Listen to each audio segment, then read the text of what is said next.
Hi friends, welcome to my channel Manju's vlog.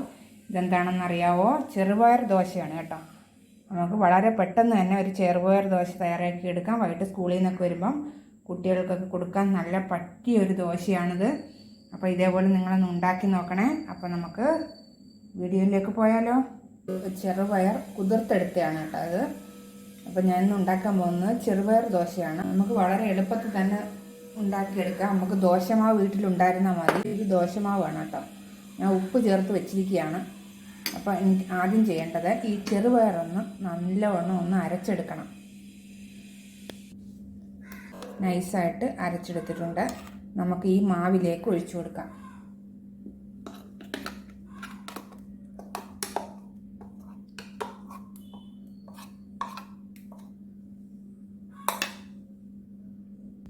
ഒഴിച്ചു കൊടുത്തിട്ടുണ്ട്. ഇനി നമുക്കൊന്ന് മിക്സ് ചെയ്യണം. ദോശമാവിനകത്ത് ഞാൻ നേരത്തെ കുറച്ച് ഉപ്പിട്ടിട്ടുണ്ടായിരുന്നു. ഇനി നമുക്ക് മിക്സ് ചെയ്ത ശേഷം ഉപ്പുണ്ടോ എന്ന് നോക്കിയിട്ട് ഉപ്പിട്ട് കൊടുത്താൽ മതി. ഞാൻ ഒരു ശകല ഉപ്പും കൂടി ഇട്ട് കൊടുക്കുകയാണ്. ഇതൊരു 10 മിനിറ്റ് റെസ്റ്റ് ചെയ്യാൻ വെക്കുക. 10 മിനിറ്റ് കഴിഞ്ഞിട്ടുണ്ട്. ഇനി നമ്മൾ ചെയ്യേണ്ടത്, ഞാൻ എന്താണ് ചെയ്യുന്നതെന്നറിയോ? ഒരു പച്ചമുളകും കുറച്ച് ഇഞ്ചിയും വെളുത്തുള്ളിയും കൂടെ നല്ലോണം അരച്ചിട്ട് ഇതിലേക്കിടും. അപ്പം നല്ലൊരു ടേസ്റ്റാണ് കേട്ടോ ദോശയ്ക്ക്. എന്നിട്ട് നന്നായിട്ടൊന്ന് മിക്സ് ചെയ്ത് കൊടുക്കുക.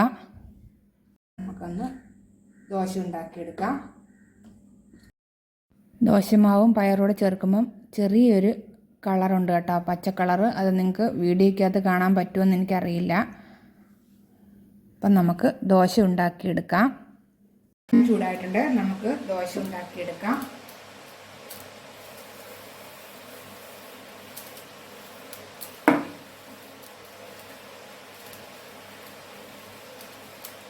നൈസായിട്ട് ചുടുന്നതാണ് കേട്ടോ നല്ലത്.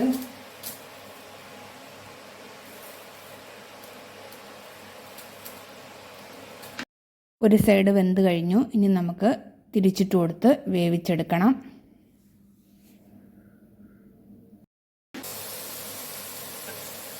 ഇനി വീണ്ടും തിരിച്ചിട്ട ശേഷം നമുക്ക് കുറച്ച് നെയ്യ് തേച്ച് കൊടുക്കണം. അപ്പോൾ നമ്മുടെ ദോശ റെഡി ആയിട്ടുണ്ട്. നമുക്ക് മടക്കിയെടുക്കാം. നമ്മുടെ പയർ ദോശ റെഡി ആയിട്ടുണ്ട്. ഇത് നോക്കിയേ,